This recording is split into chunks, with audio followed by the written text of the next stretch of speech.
Welcome to the stage His Royal Highness Crown Prince Haakon.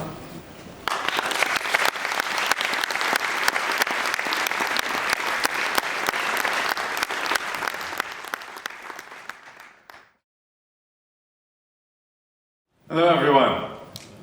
Welcome back after lunch. Wasn't he great? Yeah. That was fantastic, wasn't it? So, think big, start young, shape the world. That is the mission of, the mission is to explore that in this session, I guess. Last week, the Crown Princess and I, we were in California and in Silicon Valley. And we met a lot of really inspirational people. A lot of the people in Silicon Valley are very young. A lot of the energy comes from young people and people that are young-like. One of them we met is Professor Tina Silling at Stanford University, and she wrote this book called What I Wish I Knew When I Was 20, with the subtitle, A Crash Course on Making Your Place in the World. In her book, she describes how young students of Stanford solve incredibly difficult challenges using their creativity with energy, and maybe most importantly, to challenge conventional truths. By refusing to accept the boundaries and inputs put up by well-established systems and routine thinking, most of the time by older people, they create impressive business ideas. Some of the speakers in this session will have similar stories to tell.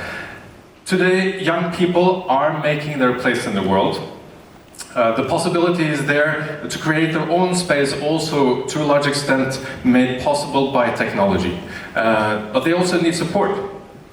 And we will talk about that in length in this session. Our first speaker is a movement builder. He started already at the age of 8.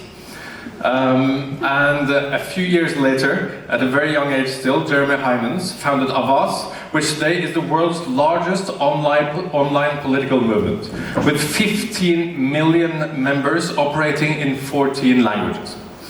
And today, he's also co-founder and CEO of Purpose, an online movement building organization. Jeremy is a brilliant example of a guy who has made his place in the world driven by passion, stamina, and guts, and who has taken full advantage of the technological possibilities of today. In 2011, Jeremy received the Ford Foundation's Visionaries Award, and he is named a Young Global Leader by the World Economic Forum. Jeremy, welcome to Norway. The floor is yours.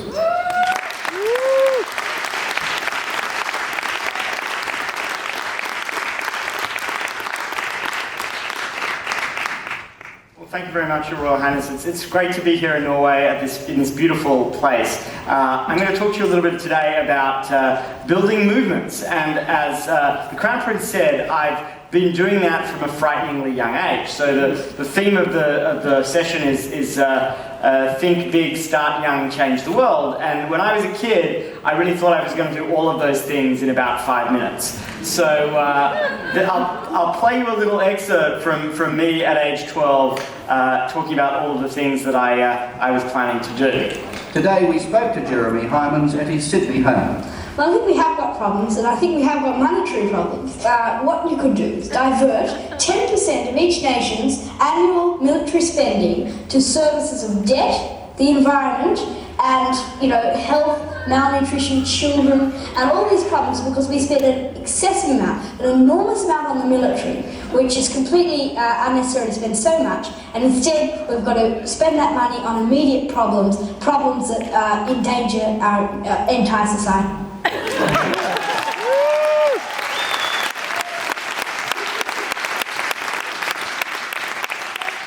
So no one quite knew what to do with me, but I did grow up with this idea that I could change the world. So the topic of this and the idea that young people actually have the capacity to start things, to do big things, I think the fact that I started young has been a really big influence on the trajectory that my life has taken. So I want to fast forward quite a way to 2005, when I'm a grown-up a full grown-up in my 20s. And I'm equally still in a fairly bold mode, and I'm from Australia originally, and there's this man here, John Howard, who was the Prime Minister of Australia.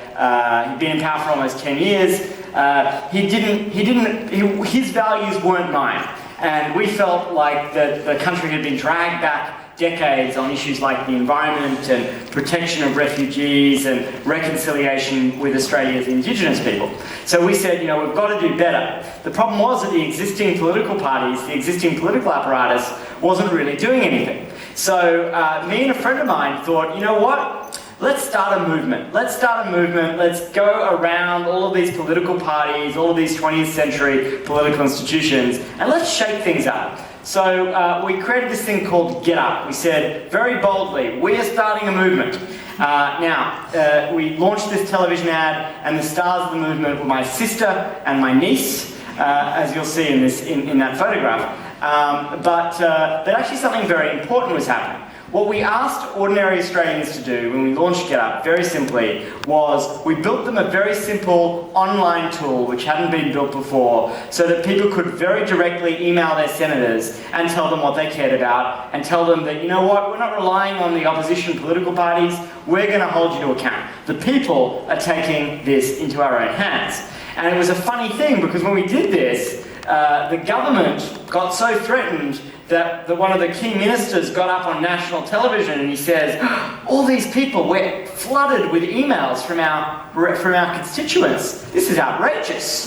This is spam. And we said, well, you know what? When ordinary people write to you using this newfangled technology called email, that's probably not spam, it's called democracy. So that was really the birth of Get Up and the birth of the movement. And Get Up today is the largest political organisation in Australia. It has more members than all of Australia's political parties put together. And the most important thing about Get Up is that it isn't just about people clicking or people sending emails. It's about people dressing up their dogs in Get Up t-shirts. And to me, that's the real litmus test. There's this expression in Australia, I am Get Up, and this is just a thread from a newspaper article where people were just commenting on an article, and this is how people talk about Get Up and their affiliation with it. I am Get Up, my partner, sister, mother, father. I too am Get Up, so is my wife and daughter. None of us belong to any political party, union, or Tea Party, for that matter. And so what you're seeing here is this new way in which people affiliate to movements in the 21st century. They don't want to be part of these big, broken, old institutions that talk to them. They want to be part of institutions they can really grab hold of and participate in, that take their own sense of agency seriously. So the next bit of the story is this. So we're trying to tackle this epic problem, which is that at the global level, you've got governments who have lots of ways they coordinate through the IMF, the World Bank, the WTO, etc. You've got corporations who, of course, these days, any large corporation is already a multinational, transnational, so they know how to coordinate globally. But people are not well coordinated globally. So if you want to get the views and values of the world's people expressed, when the decisions are made that, for example, inform the financial regulations globally that led to the financial crisis, or the failure to take action globally on climate change, where are people? People are so far away. So I got together with a few friends from around the world, other social entrepreneurs, and we decided to co-found Avaz. And really that was about saying global public opinion is the new superpower. And today Avaz has 21 million members all over the world, in 14 languages, and it's a really interesting experiment with this idea of transnational movement building. The idea that, you know what, I may be in Sweden or in Norway, but I care about what happens in Cameroon. If my fellow brothers and sisters are being harmed, if there's a human rights issue, if there's something that matters to all of us. So it's trying to build this sense of common humanity.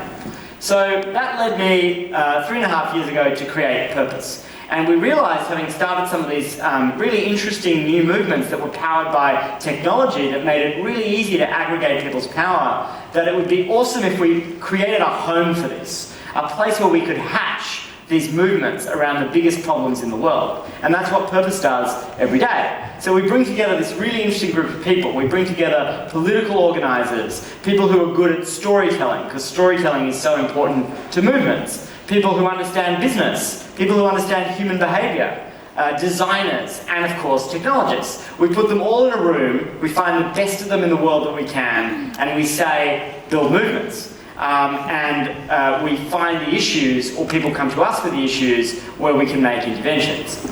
So we've created this concept of the movement entrepreneur. Because when I reflected back on my life and on some of the movements that I was involved in starting that ended up having a pretty big impact, we realized, well, what this really was a form of entrepreneurship. It was applying the principles of entrepreneurship to the process of starting movements. Movements are not started by the UN. They're not started by governments. They're not started by huge institutions. They're started by small groups of committed people with freedom to innovate, with the capacity to take big risks and to take the agency of ordinary people seriously. So at Purpose, we create and train and cultivate this concept of the movement entrepreneur. Digitally savvy outsiders who create new sources of power by mobilizing and aggregating the voices of many. And before I stop, I'll give you just a few examples of some movement entrepreneurs.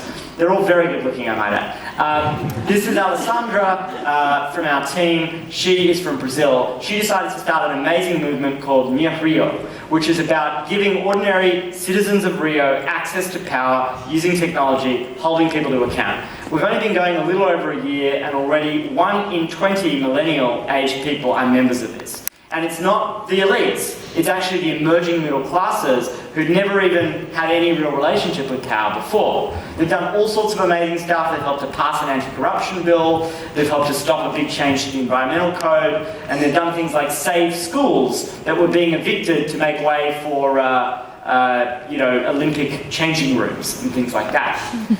This is Andre Banks. Andre started with me All Out, a new organisation for the global fight for rights for gay, lesbian and transgender people. This is an example of a campaign that I think will be of interest to you because it really is our work in action. Since the Iraq War, 800 gay men or men thought to have been gay have been brutally murdered in Iraq. In many cases, with the tacit consent of the Interior Ministry and the police. It's a big problem. So All Out, which has now got 1.6 million members all over the world, the majority of which are actually straight, saw this problem and identified 20 men in Iraq who had already been subjected to violence and who were at high risk of being murdered if we didn't get them out of Iraq. These guys were gay, or they were thought to be gay because of the way they dressed. So a traditional foundation or institution they were trying to get funding to evacuate these guys, but the way these foundations work is they're operating on 18-month cycles and they couldn't act fast enough. So we said to our 1.6 million members, we've got to get these guys out. And in 12 hours, we raised enough money in micro donations to get them to raise a fund to work with a local NGO on the ground to evacuate these guys in 12 hours. So then we were able to, after that, proceed with this, and now these men have resettled in different parts of the world. So that's just an example of how this work operates. You've got scale, you've got speed, and it's people-powered. And people power, I think, confers a lot of legitimacy. This is Matt Palevsky, who's starting a very interesting new movement in America, and I know it's a pretty tough nut to crack, which is to stop the corrupting influence of money in American politics. I'll let you know when we have that sorted out. And this is Al Noor, who started a fascinating new movement, which I urge you guys to look up, called The Rules, therules.org, which is a new movement around global inequality, which says, you know what, rather than have Bob Geldof sing on his guitar about these voiceless Africans, how about we organise the Africans? How about we let Africans organise on behalf of their own interests and talk about the things that they really care about? And when you ask people in Africa and in other parts of what we call the majority world what they care about, they won't actually talk to you about foreign aid. They'll talk to you about the things that are really unfair in the global system, like agricultural subsidies in Europe and the US, like the tax havens, which means that money that should be in the coffers of these governments, of course, is in the coffers of places like Bermuda. And finally, just to give you a little bit of theory, I want to explain the kind of methodology of what we do. And so we have this concept called the commitment curve. And the commitment curve is about making it really easy for people to participate by lowering the barrier to entry. So you don't have to make people pay dues up front. They don't have to get a card in the mail. And in the 21st century, that's not how people want to affiliate. Young people are much more fluid in their affiliations. They don't want a card in their wallet. So the methodology is to make it easy to get people involved, make it easy to join, find a simple action to bring people in, build a big funnel, and then to systematically move people up a curve so that you build their commitment over time. You basically deploy this principle of the endowment effect, which means that once you've done something, you've committed to something, you're much more likely to take the second step. And so that's part of the methodology that has led to moving people from online to offline and taking people from one-time activists to much more deeply committed ones. So thanks very much, and I look forward to the panel discussion. Thanks very much.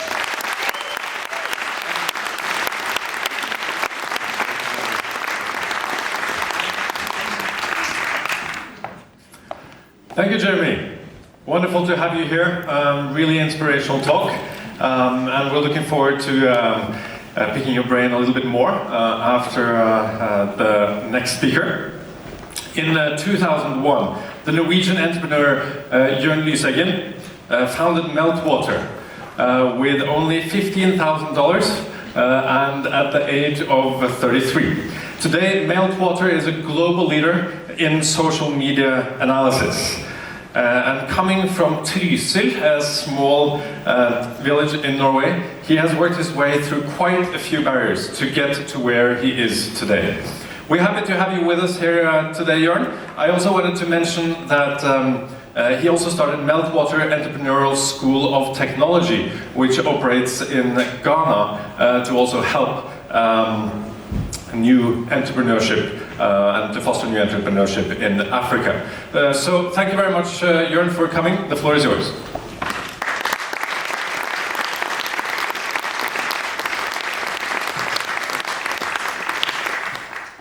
Yes, so coming after Jeremy, I was thinking about when I was 8. I don't know, remember exactly what I did. I was probably skiing around in Trysil.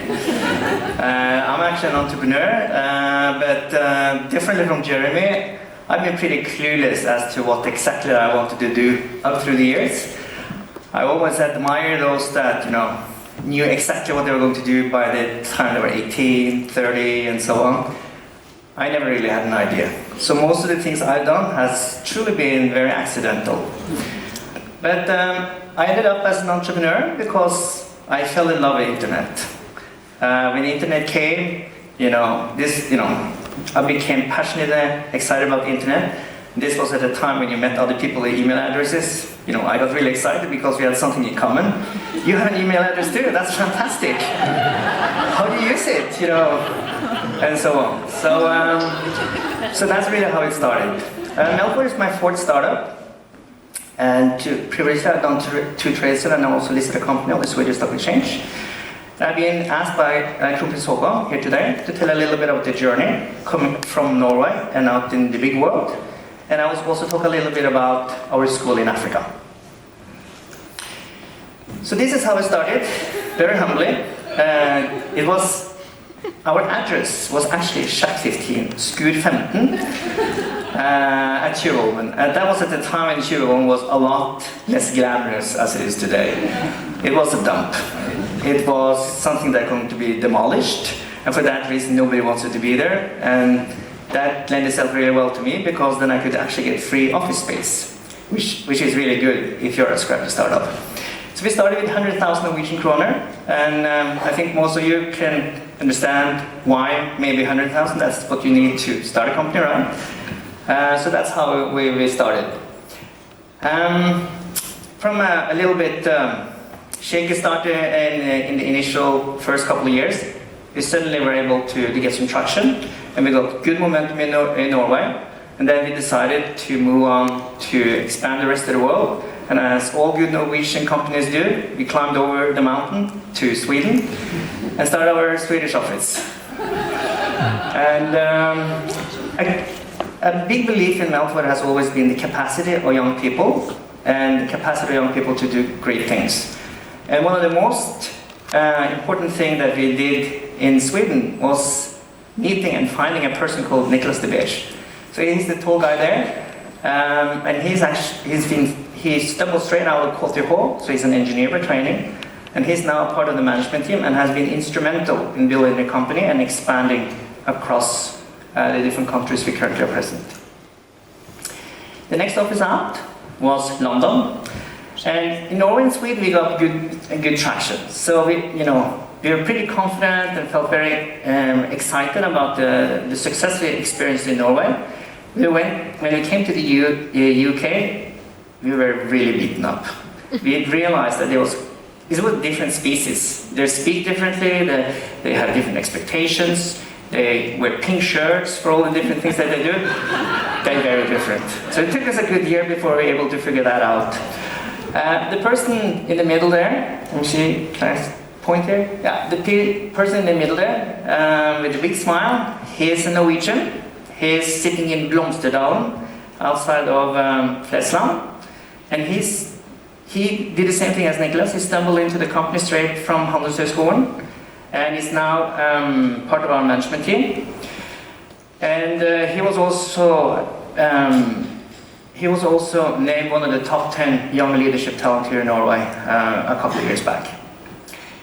And there's another person there in the back as well. His name is Chris Register. He was instrumental in expanding our operation into Asia. So I remember when he celebrated his 24th birthday. That was here in Oslo. So we had beers and celebration at Onkel Donau, for those of you who have been there. And the next day he jumped on a plane and he went off to Hong Kong to set up the Hong Kong office.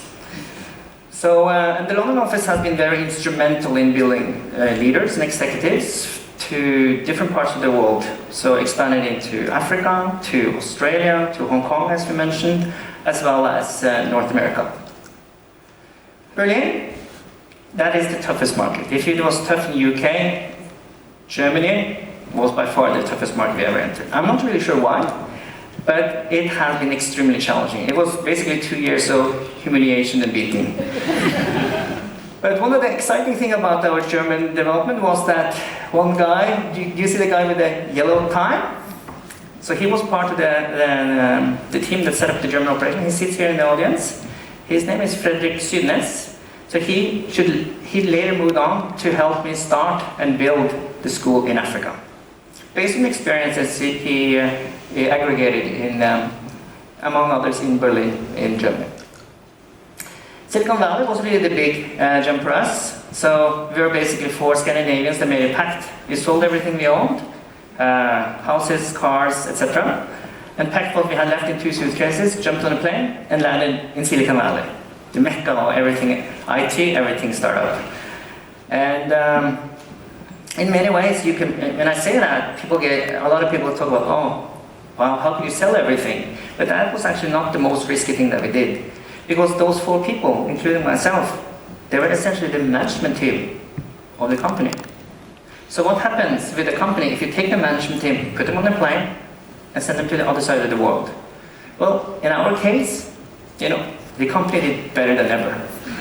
Get the management to the side, and new talent comes out.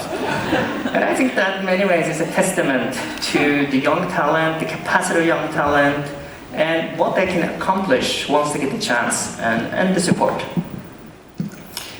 So here's our Hong Kong office, December 2006. You see Chris Register, the guy at the back.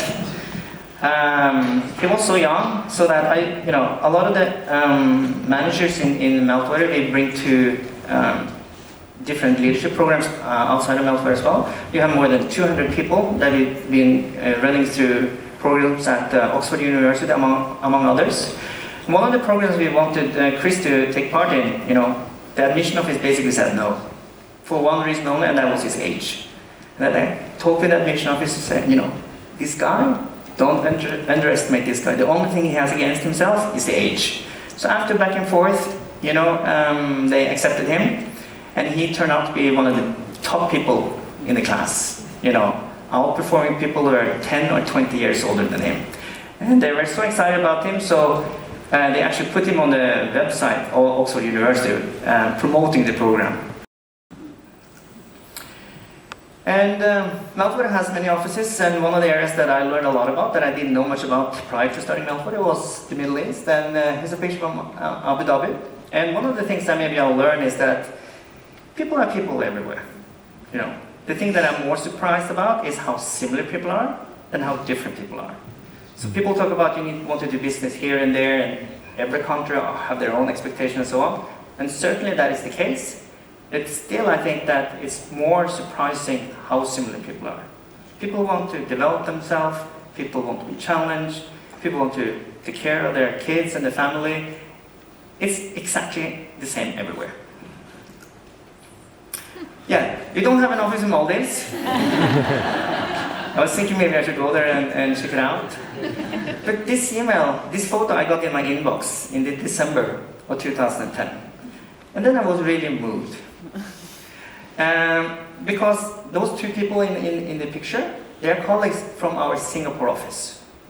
So as part of their Christmas vacation, they went back to where they came from, which was the Maldives. And they finished up the last thing before they were eating, I don't know if they were eating ribbe and all that good stuff, but whatever they were eating for Christmas there. And they sent a photo and sent a greeting to the rest of the company. And I was really moved because at that time I started to stop and think about, wow, we have really become a global company. Maldives is very far from Shack 15, Tjuvholmen, and then it really dawned on me. Yeah, so Meltwater has grown considerably. So we are approaching 800-900 million Norwegian kroner this year. We have been so fortunate to work with some of the top brands across the world. So if you mention 100 brands, I would be surprised if not 80 of those are clients of Meltwater. I don't know if you recognize the emblem at the top left.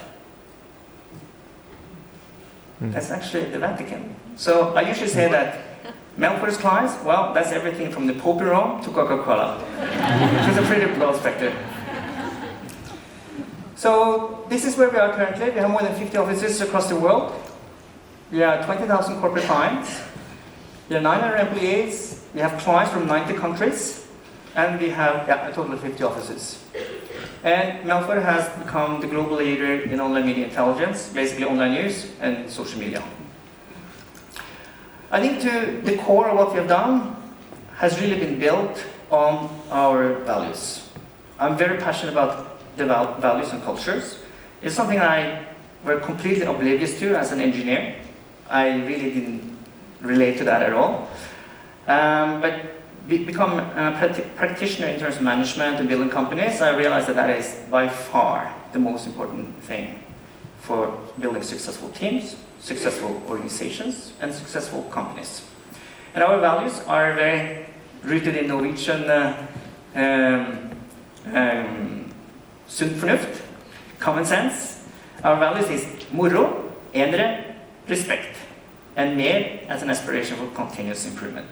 So wherever you go in the world, you hear Americans say moro, enere, respect, and the Chinese try to say it, and I'm not even going to try to explain how they pronounce it. But the core of the success of what we have accomplished in Meltwater is really linked to the belief in capacity of people. And back in 2001, we decided that we want to really deploy the expertise that we had developed in the for-profit sector into the non-profit sector. So then we took our values to the next level. So mer became mest. So you have to be Scandinavian to kind of understand the turn of our values. But mest was then the next stage, and then we figured out what does that mean, and then we came up with the name Meltwater Entrepreneurial School of Technology. So that's how that came about. That is a school that we started in 2008. It is a program for very young and very talented young Africans. And what we help them with is educating them and training them so that they can one day become entrepreneurs themselves. So what we are supporting is tech startups. It's a 2-year program where you train in everything from programming to building software to how to write a business plan and how to pitch to investors and so on. And every year we graduate a bunch of students that are then injected into the local community, people that have high expertise and competence One of the problems we have now is that people are headhunted before they finish the program. But these people are trained as entrepreneurs. And they contribute, whether they start a company or not, they contribute in a very positive way in the local society. And we think that the sheer concentration of entrepreneurially trained people locally in Ghana over time will be a very positive thing. For the top students, they can actually get funding. So we have an incubator associated with the school, and currently there are 11 companies in that incubator created by graduates of our school. So if you have a good idea, then you can pitch. And basically the final examination of the 2 years is a 20-minute investor pitch. And if that investment pitch is good, then you can be rewarded everything from $30,000 to $200,000 in funding. And then you get to start your company. It gives you about a year or two in runtime, and then it's really up to you. So you get then supported by local business consultant and local staff. And we also have a satellite office in Silicon Valley to help them bridge to all the entrepreneurial things, entrepreneurial things that happen there, in terms of advisors, mentors, and investors. So I'm going to, at the end, finish up with giving a little background on 3 of our graduates that we're very proud of. One of them is Anna Musi. She was 25, and I remember her very vividly when she was recruited. She was so shy. And she was so shy that it was almost hard to actually conduct a proper interview. There was very little eye contact. And she was so soft-spoken, so it was really hard to hear what she's saying, so you had to kind of lean in to understand what's happening. But her aptitude test was through the roof. It was the best aptitude test we had ever seen. So we said, we have to bring this woman on board. We have to bring her into the program. And she grew from being this very shy person to a very capable and a very confident person. So she became the CEO of one of the companies that we funded. And 1 year after, she boarded a plane for the first time in her life, was dropped in the madness of Silicon Valley, walked on a stage and was pitching her business idea in competition with some of the top tech startups in Silicon Valley, and in front of 1,000 people. And I think I was more nervous than her when she was up on the stage. And you could tell that she was a little nervous when she started. But then she just delivered. She delivered incredibly well. And not only that, because there was a panel of judges that started to poke hole in her business idea, and she was fending them off. Every objection that came was fended off.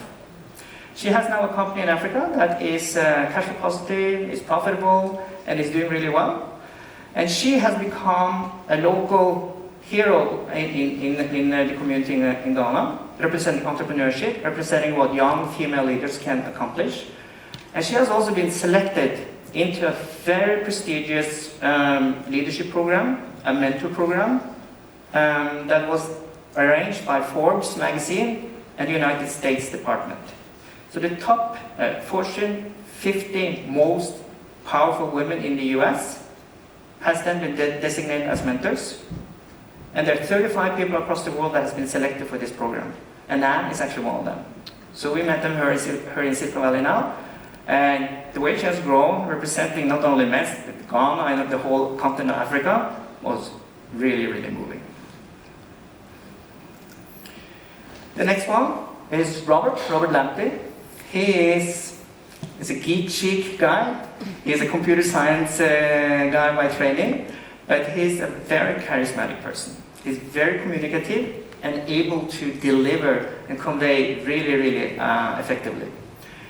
Same story as Anne, on a plane to Silicon Valley, and he was, as the first African company, enrolled into TechCrunch Disrupt. And for those of you that don't know what that is a very, very prestigious and selective program in San Francisco.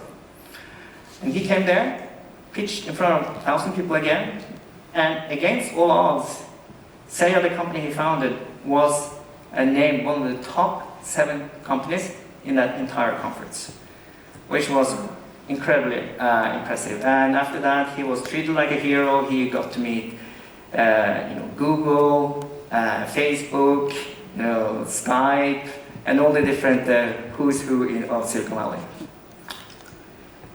The last person I want to introduce is David Osai. He is the founder and CEO of Dropify. And some of you may have heard about Global Entrepreneurship Week. It's a it's an event that is organized across the world. So it's local winners, and they were the winner in Ghana. And then they competed with all the winners across the world. There must be hundreds and hundreds of these winners. And remarkably, his company was actually named the most promising company globally, and won the grand prize. And they flew him to Rio de Janeiro in Brazil. And this is a picture of him receiving the award for the best startup in the world of 2012. With that, I'd like to thank you for the attention. I'd like to wish all of you the best of luck. If any one of you have big dreams, I suggest you go out and make it happen. Best of luck. Thank you. We are now going to go over to the panel discussion. So I would like to invite the two last panelists to come out here on stage and join us. We'll...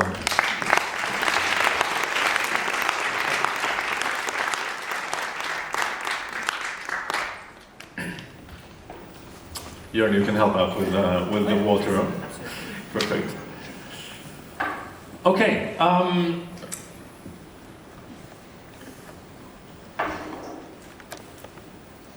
Young people, they are innovative, and they are part of the solution to the problems that the world faces. And they operate in a way that's not constrained as much and hampered by conventional truths.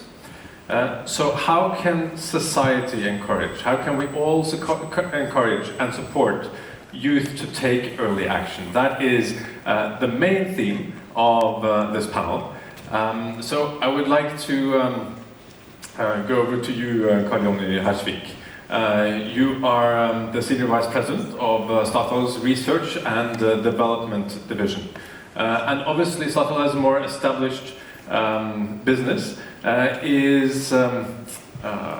it's important to Statoil that to attract the best talents and to foster the best talents. So I wanted to ask you to maybe say a few words about yourself and maybe say a few words also about how you attract talent and how you foster talent. Sure, thank you. Well, I'm not young like some of you. I'm not an entrepreneur, although I do try. I didn't succeed as well as Jørn here. I have a 13-year-old who thinks it's really fitting that his father is in the oil and gas business, because I usually get the comment that I'm fastly becoming a fossil. so that's me. But what I do, I'm deeply passionate about talent. I'm deeply passionate about innovation, and I'm really kind of involved in making significant changes. And I think that grand corporations actually do have a place in this. My organization around, we're around 800 people. We spend around $600 million of our own money, and probably an additional $400 million out of joint venture funds type of money. So around $1,000 million. So things happen when we start moving, and we're really trying to solve significant challenges. I think one of the reasons that I'm so occupied with talent and so occupied with innovation is the pace of the change in the world.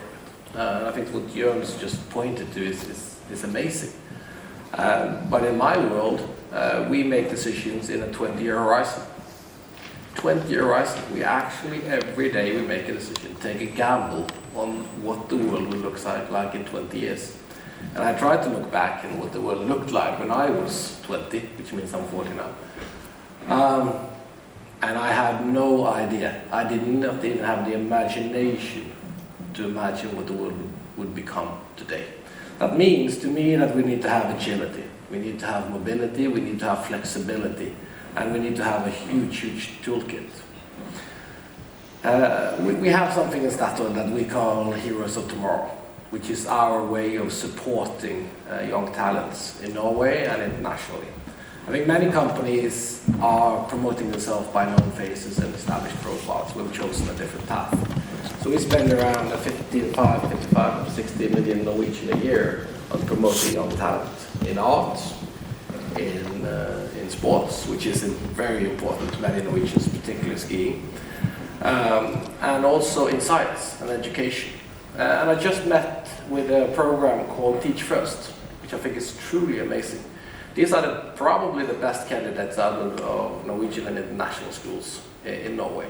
And they elect to go into teaching in challenging primary and secondary schools in mathematics and natural science, rather than going to McKinsey or to other Statoil for that matter, for highly paid and highly profiled jobs. That takes commitment, that takes dedication. And to see the engagement, the enthusiasm, and to be quite honest, the leadership it takes is deeply amazing. And half of these actually stay on as teachers after they're done with the program. And I met one young girl teaching at a very challenging class, and there's a grade in Norway, and it's going from 1 to 6. And her class was 16 people. They were all 16-year-old males. And they had an average of 1.4. That was a really challenging environment, right? So she was writing on the blackboard, and they were throwing sponges and yogurt containers and stuff. And this is a 24-year-old girl. She nearly breaks down, but she has the stamina. She stays in there. She really stays in there. 1 year later, and these boys have an average of 3.2, which is truly amazing. I mean, imagine that. Imagine it. And that was one of the things that really make me proud is to be a part of that. And then that's a movement, in a sense. If we could make Teach First a truly global movement, then that's a challenge to you, Germany. To get a lot of the young, best talents to actually go into public schools and make a difference.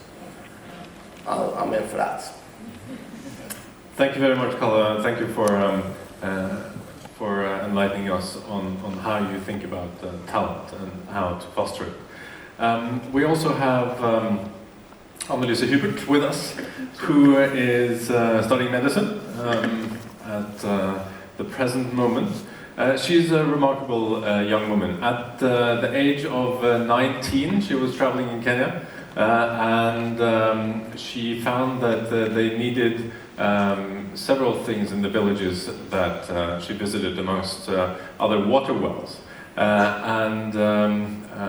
She decided to do something about it and started Aid in Action at the age of 19. She has now also started the Morembo, and she's doing all of this in addition to studying medicine, has really made an impact on the villages that she visited. Anna-Louise, maybe you could say a few words also about your story. Yes, as you said, thank you. I started when I was only 19 years old, and I went down there on backpacking all by myself in Africa. I came to Gumbulu, a village in Kenya, and I realized that children didn't have food to eat. So I was talking to the principal, and he kind of gave the task to me to do something about it. So what did I do? I called my mom. Of course, what can you do when you're 19 years old? You don't have $1 million cash in your pocket. So, and my mom, she had told me that, Anna, when you travel around the globe, you should not start helping poor people all over, because, you know, they will just beg for more and more, and you will never get rid of those guys. But when I called, she said, okay, I'll send you 2,000 Norwegian kroners, and that was enough to feed 360 kids for 2 weeks. Wow. So that's how I started, and these projects were growing and growing. So one of the next projects was to make the first borehole, or that's a drilling well, and that one was a bit more expensive than just to feed a child every day, which was 50 øre, half a Norwegian kroner. And the borehole cost 160,000 Norwegian kroners, that's about $26,000 US. And I didn't know what to do. So, first of all, I tried to apply all these foundations we have in Norway in the Legatonboka to get some endowments, but they all refused my application. Then I called and emailed all the big NGOs we have in Norway and also internationally, and I was telling them about Gumbulu and that I wanted to help them with a borehole, because these people spend 6 hours every day to get clean water to drink. However, they also refused. They told me we have enough to do with what we are already doing, so we can't help you. Then I tried to Google and to see who are the richest people in Norway. So all of these Thun and Hagen and all of them, they got an email from me where I was explaining about Gumbulu and that they needed water. However, the only one who replied was the secretary of Selina Middelfart, and she told me they are already supporting UNICEF. So we wish you good luck. So finally, 10 days before I went to Gumbulu to make this borehole and I didn't have any cash, I prayed to God and I told him, now you have to hurry up because I really want to give these children of yours some water to drink.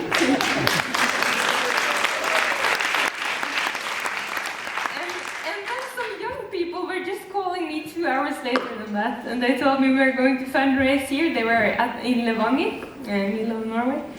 And they fundraised 40,000 kroners, and the next day I got another email and from one of these foundations, and they suddenly gave me some cash, and I used Facebook to get the rest of what we needed. So then we made the borehole. Of course, I didn't have any clue of making borehole. Do you have any clue? Have you made one? You do. And there were some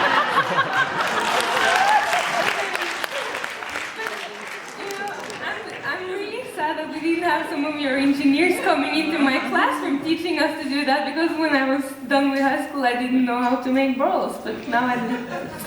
I have made 2 boreholes so far. And they're 160 meters deep and give a lot of water to 20,000 people now. And later on I started other projects. And it was kind of challenging because I didn't have so much cash, and that's typically for young people. So once I started a project with the planting of trees, and I really wanted these guys in Gumbulu to start planting papaya trees because it could give them so much cash. But I didn't have a lot of cash, so I got an idea about starting a planting competition. And I told 100 ladies, who of you can plant most trees in half a year? And the best one of you will get a bull, number 2 will get a cow, and number 3 will get a bicycle. And each and every one of you who joins this competition will get a chicken. And in half a year they actually planted 10,000 trees, and I paid 8,000 kroners for a bull and a cow and a bicycle, and I employed 3 people for a half a year, and I paid for 10,000 plastic bags for these plants and a lot of other things for 8,000 Norwegian kroners.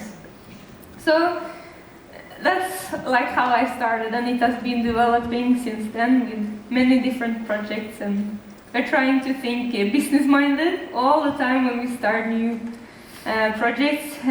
We think, how can this project be financed by income generated down in Kenya? So actually Aid in Action has also become kind of a movement, since we have been talking about movements here, and right now we are making it like a franchise where other young people can join in and start their own project. So 2 weeks ago, one of my friends, he started a project in the Solomon Islands. He fundraised for 60,000 Norwegian kroners in just 10 days in Norway by using Facebook only. Some people in Harvard have started a project with some people in Uganda. Some people married 1 year ago and they started their own home for orphan kids in Kenya through Aid in Action, and that's how we're changing the world. Yeah.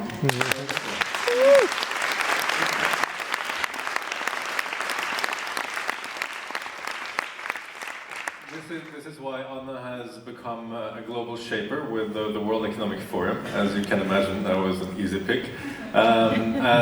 Amongst all the other things she's doing, she's also writing a book right now, which is about to launch in September, right?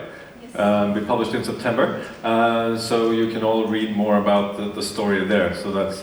But I just wanted to ask you one question. Why was it that you decided to do it all by yourself at 19 instead of working through an established organization that already had the network, already had people on the ground? That's what I wanted to do, but they just told me that they were already doing whatever they were doing. And I had some specific people that I wanted to help, and I couldn't ask Kirkens Nødhjelp or Redd Barn or Save the Children or UNICEF to come into my village. I tried, but they didn't want to come. So that's how I had to just start all by myself. But now we are trying to answer that challenge with making this franchise with the Aid in Action, so other people that want to do something actually can get the opportunity to do it, and we will facilitate with websites and all these things, because like I'm studying medicine, I don't know how to make a website, you know? Yeah. Wonderful, thank you. I just wanted to maybe bridge with Jeremy here on that question, because a lot of the established organizations that are out there already can also do some good, I guess. So where do you, how do you combine the enthusiasm of young people that want to start something new and maybe channeling it also through established organizations? Do you think that's a good idea, or do you think everyone should start by themselves? I think there's a role for the creation of new organizations and new sources of power, and helping existing organizations kind of modernize, and so at Purpose we try to do both. I think one of the key, and I also think, by the way, that some established organizations need to send themselves out of business. One of the things that you don't get as much in the non-profit sector as you do in the for-profit sector is non-profits need to say sometimes, you know, maybe we've had 20 years of good work, but maybe we're out of ideas, and maybe we need to make room for new ideas. So I think that on the one hand, you need established organizations to still recognize when they're no longer innovating. And on the other hand, I think that not everybody can be an entrepreneur, and not everybody should be an entrepreneur, so that, you know, something like what you've created, other people should join what you're doing now that it's really picking up a head of steam, rather than have 10 other people try to do what you're doing. Because otherwise, nothing will get to scale. So when things start to catch on, as your initiative is, when it starts to self-organize with the franchise model, that's exactly the moment where we need other people who are talented to join your efforts, and not just to have this kind of cult of everybody needs to be an entrepreneur. Like, I think that entrepreneurs are kind of unique, and hearing your description of like, yeah, you're there, you see a problem, you're like, I want to solve this problem. Most people don't approach things that way. Most people would see the problem and then watch TV. So you know, so that's the trick. Thank you. We also had planned on having Chelsea Clinton as a panelist. She wasn't able to make it, unfortunately, but she really wanted to be here, so she made a video for us with a message. So should we watch that? Hello, I'm so excited to send my greetings to you, the attendees of the Partnership for Change Empowering Youth Conference. I just returned from the annual Clinton Global Initiative University meeting, or CGIU, which is similarly designed to empower our youth attendees. CGIU is an annual meeting where students, youth organizations, and adults who are advocates, who run non-governmental organizations, work in governments and in the private sector, all come together to brainstorm and develop real solutions to pressing challenges on campuses and in communities and countries across the world. This year we had over 1,100 students from all over the globe join us in St. Louis. Students came to CGIU because CGIU is more than an event. It is a growing community of young leaders who don't just discuss global challenges, they take real concrete steps towards solving them. Every student who comes to CGIU makes what we call a commitment to action. Really, they develop a business plan on how they'll work to change the world. I know this is an important distinction to those of you in Norway. It is an important distinction also for me and all of us at the Clinton Foundation. The principle behind CGIU and of the Empowering Youth Conference is one I believe in deeply, that young people, just as much as anyone, and maybe even more than anyone, have vital contributions to make to our world and our shared future. Youth voices deserve to be heard because young people have something to say. For all of you at the Empowering Youth Conference, that statement might seem uncontroversial, even obvious. But for plenty of young people around the world, it isn't obvious at all. They look at the complexity of the challenges we face, from poverty to infectious diseases, to war, to climate change, and they ask, where would I even start? How could I do anything to have an impact? They may even look in the mirror and think, that isn't what a leader or an activist, an inventor, or an entrepreneur looks like. People become those things when they're older, more knowledgeable, more credible. I'm none of that yet. Sometimes, unfortunately, adults in their lives tell them the same thing. Those thoughts, those judgments may be somewhat understandable, but they're completely wrong. And I know that all of you at the Empowering Youth Conference will help discredit those judgments, those misapprehensions, through the work you're already doing and the work you will do to empower young people. I know that each of you will help encourage, and yes, empower, young people to engage meaningfully in making the world a better, safer, more equitable, and more sustainable place. Because getting involved in the work of the world, finding ways to solve problems and help make life better for people, whether they live next door or on another continent, is deeply rewarding and a lot of fun. And people deserve to discover that early, when they're young, so they can fit as much of it into their lives as possible. It's also important because the world can't afford to wait for young people across the world. Young people can do things that are hard for older people to do. They ask questions that often go unasked because they seem so simple, but that desperately need asking, like, why can't this be done differently? They're digital, even mobile natives. And that digital mobile fluency enables them to think about problems differently, to come up with different solutions, while working with one another in different ways that often would feel not natural or even uncomfortable to people who are just a little older. They're also generally more optimistic and hopeful, and despite some misconceptions to the contrary, not afraid of hard work. Right now, the world needs bold questioning, creativity, optimism, and a lot of sweat. We need each and every one of you to empower young people in Norway and across the world. I can't wait to see what a difference they will make. Thank you again and enjoy the rest of your conference. Chelsea Clinton is the founder of Clinton Global Initiative University. And she said that right now the world needs bold questions, creativity, optimism, and a lot of sweat. Jørn, when you started out, and you started developing your business, what support was the most important to you? Because no one makes it in a vacuum. Everyone who are successful gets support from people around. So what would you say? I would actually say that some of the people that we brought on board has been invaluable support for me, both as a friendship, but also from a professional perspective. So my learning was that it doesn't matter how young and inexperienced people are, and they can contribute with so much context, and they can contribute in so many remarkable ways regardless. So, in previous lives I had boards with lots of very experienced people supporting me, but I think that the people I hired, I learned more from them than I've been learning from board members and seniors in my previous lives. Yeah. Great. We are looking at how young people can be supported in various ways. But obviously it's also possible to reach out and find support yourself through crowdsourcing, for instance. How, Anna, did you use that methodology? I've been using Facebook, and I'm using Facebook every day. It's easy to write what you have been eating for dinner and if you have been doing some exercise, but I actually use Facebook to tell stories about what is happening in Gumbulu and in all the 10 other villages where we are at, plus other projects around the globe. And the good thing about social media is that you can make everything much more visible.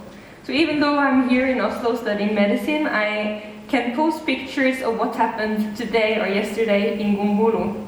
Like this weekend I celebrated my 24th birthday. The children in the center, so then we posted a photo from that. They had never been eating cake before, that's why we have made this a tradition.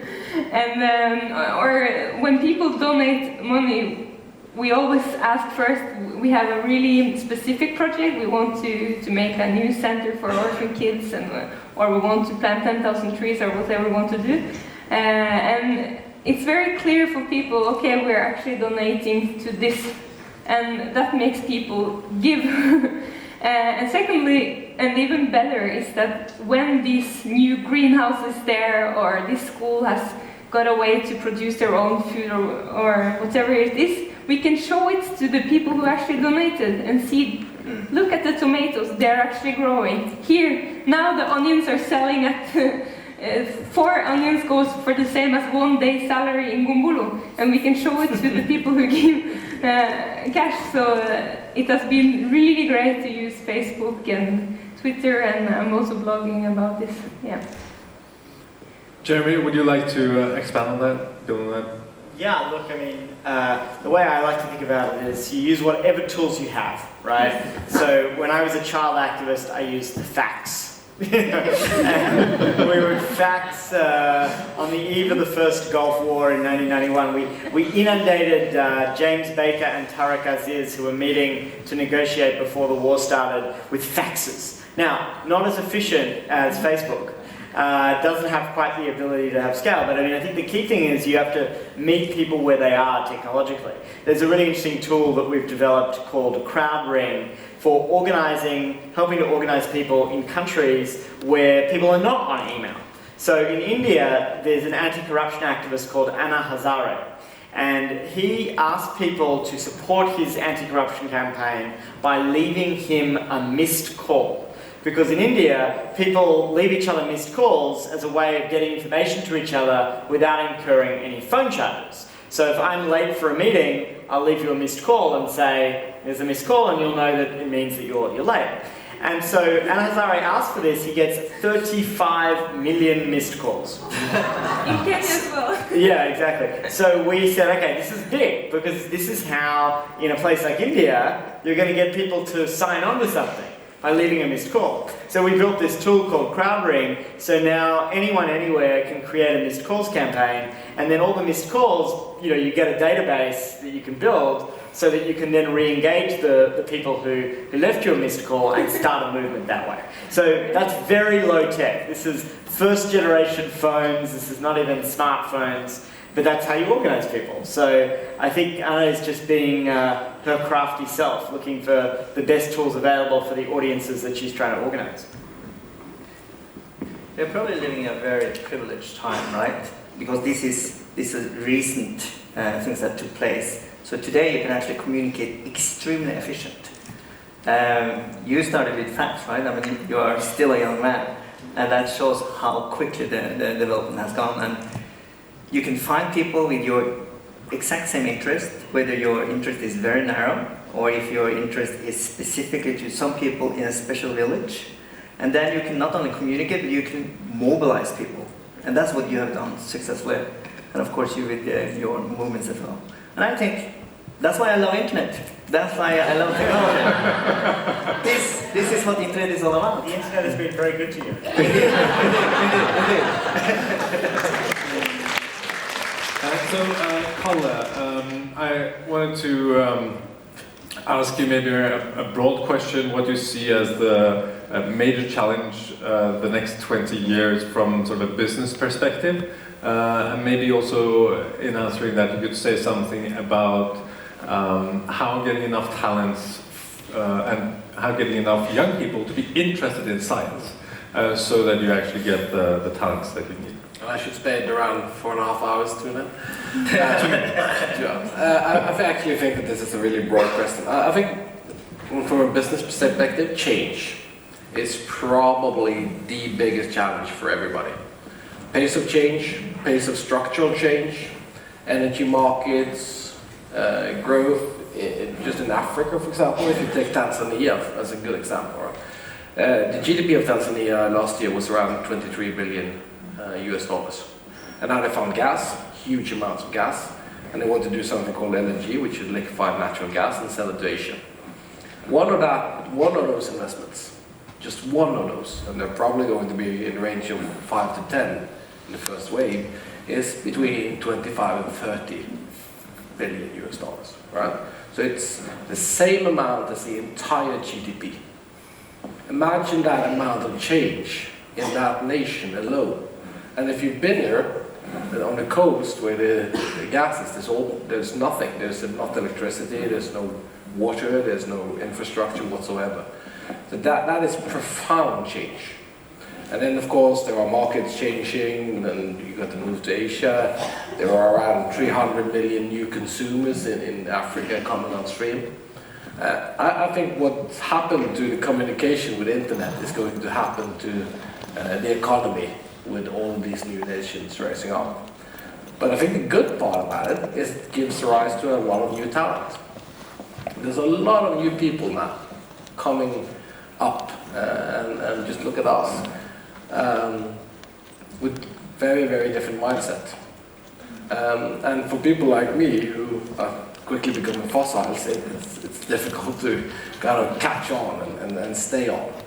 And then I think from a business perspective, there is also how do we integrate with the societies? We are changing as corporations. We usually work for shareholders, and then we're moving much more towards stakeholders. And the value perspective is also changing. So I think if I'm going to say one word, it will be change in a very, very profound way. And it's going to happen in just a decade from now. Sometimes I think there's sort of two discussions going on in parallel. One is sort of this motivational discussion or message that we convey, kind of like here at this conference, like, start young and grow big and dream big dreams. And never ever compromise. And we've seen many motivational speakers talk about this. And that's great. I tend to really like that type of argument, and I'm sort of going with that. But then I go to this other meeting or panel or whatever. I was at one in the World Economic Forum not too long ago, where they were looking at society. So what does society need now and in 10 years? And what type of competency? And usually the answer is more engineers. There's sort of this discussion going on, how can we get enough engineers for the future in academia and in business, and also among some politicians. Now, is there a disconnect between these two, the aspirational and sort of the more fact-based, or what should you call it? Reality-based or whatever. I don't actually think so. No? And I tend to argue that, well, we need more engineers, but we need passionate engineers. We need engineers with a purpose. We don't need engineers who are just engineers because they somehow were convinced to become engineers. There's a huge discussion around in Norway whether we should kind of just focus on engineering and forget about the rest. I think that would be a huge mistake. And I think there is the bridge. The bridge is the path. And when I go out and talk to students, and I do that a lot all the time, I say follow your heart. Do what you're passionate about, because what you're passionate about is what you're putting your energy into and your heart into. And when you're putting your heart into it, you are probably going to succeed. But if people are choosing out of their passion, wouldn't we have a lot of designers, of journalists and social scientists like myself that are following their dream, and then we'll have? There's no disconnect there whatsoever? I don't really think so. Good. What I think is the disconnect is that there is a perception that science is difficult, and that because it's difficult, it's not worth pursuing. And I meet that a lot when I'm talking to particularly youngsters. But it's a myth, right?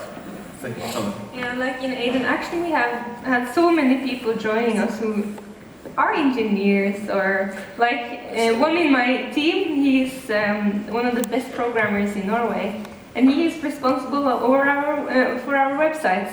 And of course he's studying and doing his job and everything in computer science. But at his spare time, he can do something he thinks is really meaningful as well. And he actually is changing the world by doing what he's good at doing.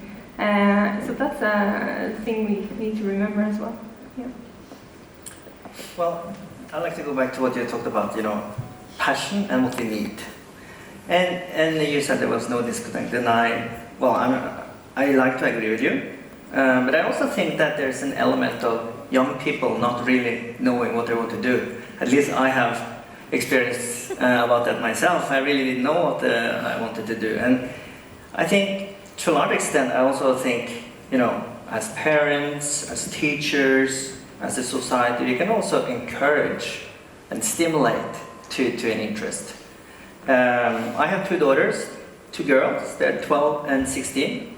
And what I told them is that they can be anything they want in their life. They can be a teacher, they can be a dancer, they can be a musician. There's only one requirement I have.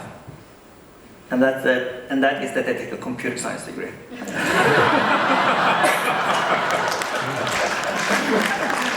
And the way I stimulate to do that is that I just feed them an iPhone, an iPad. They get excited about these beautiful devices. And I talk about, how there are engineers writing these apps.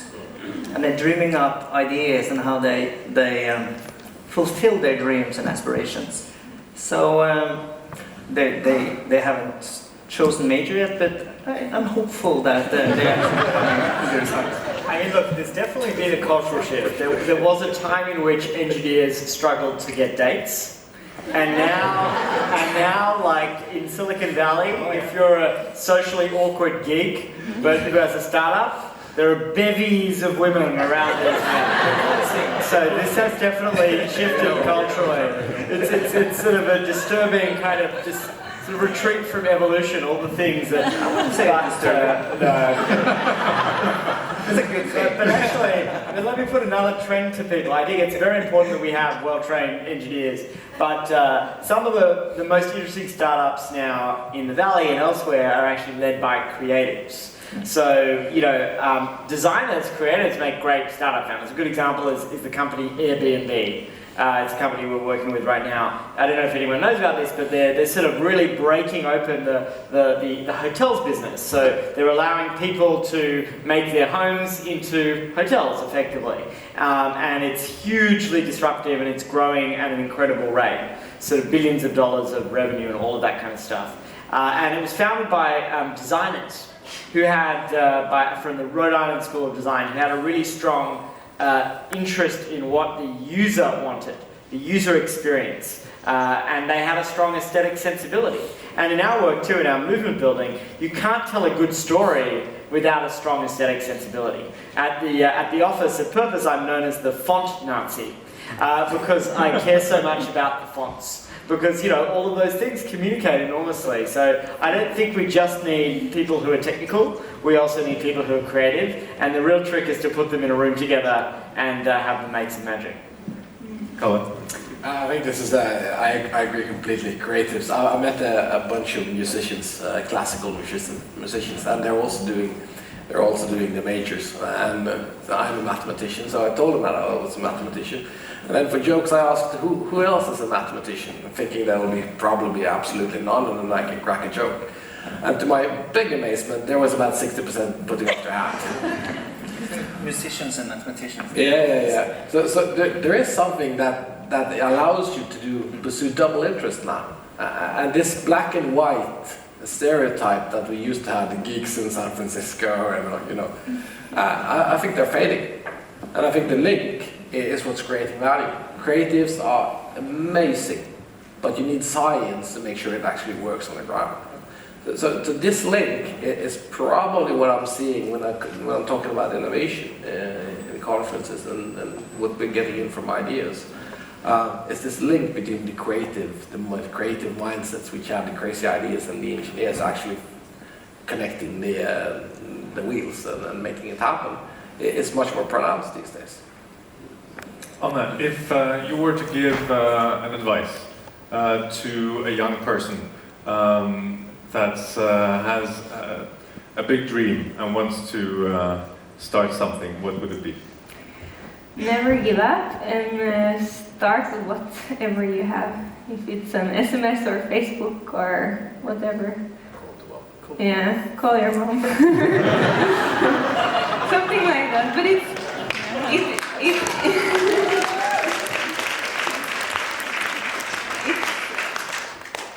is hard, especially in Norway, because it's a so regulated country. And I brought one of my bags from Morembo. That's also a company that I've started, in addition to... You should buy one for your wife. The third company. Huh? We haven't heard about that company yet, right? No, Morembo, it's my company, and I started it with some ladies in Kenya. Now there are about 300 ladies, and they have a job because of this. So what they do, this is made by a plant. It's called sisal and grows in dry areas. So they're making them, I'm designing them, because they were asking me if I could import what they were already doing, and I told them no, that no one in Norway will buy it because it looks too ugly. So I changed the design. I had to become a designer, even though that was not my dream. And I've been a designer since, and designing a lot of bags, and they've been to some of the biggest fashion magazines in Norway several times, and yeah, they're selling good.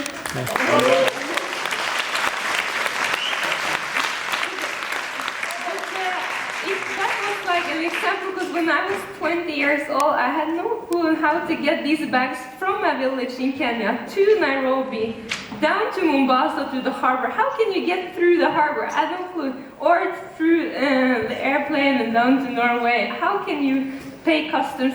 It was completely understandable, not understandable for me at all. And I had to ask people, and I had no network, you know.